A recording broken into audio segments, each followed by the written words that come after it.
Hey, how you guys doing today? I'm researching the Arabic letters in the Quran for curiosity's sake shown here that people say only God knows the meaning of, according to Islamic scholars.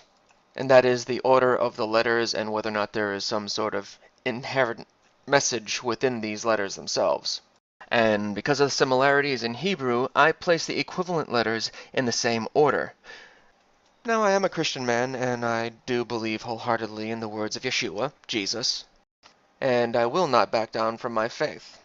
There is a project, however, that I'm working on that requires some research to complete before I present it, or else I'm going to probably sound like a complete idiot and not know a darn thing about what I'm saying.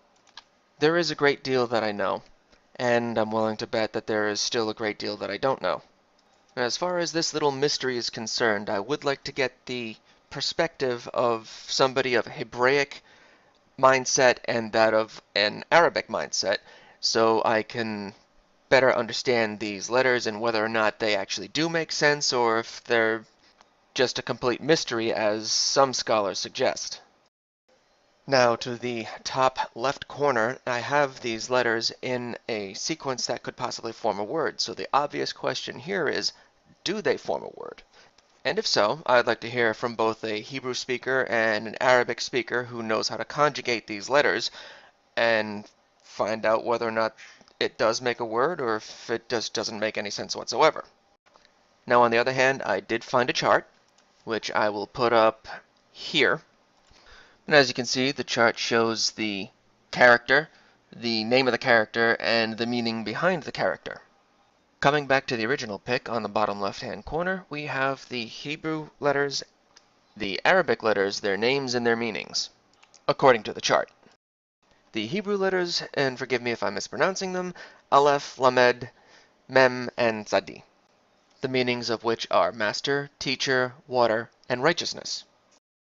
Then similarly, the Arabic letters Alif, Lam, Mim, and Sad, and their meanings God, or in Arabic, Allah, benevolent, king, eternal. Now on the opposite side of the pic, I went off on a limb, and I decided to see if I could make heads or tails of both sets.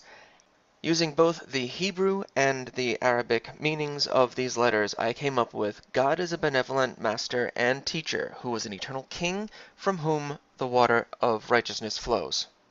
I'm sure there are many different ways that the meanings of these letters can be put in order to make another sentence.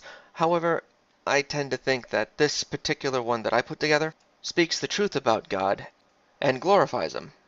Whether Christian, Jew, or Muslim, I'm sure that that particular compilation can be agreed upon. So on this particular video thread, I don't want to have an extensive religious debate.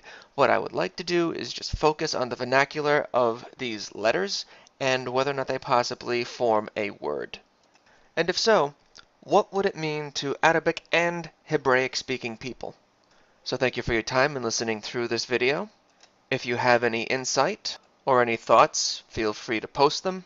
But again, let's not get into an extensive religious debate as far as this particular video thread is concerned. Shalom, Salaam Alaikum, God bless, Amin.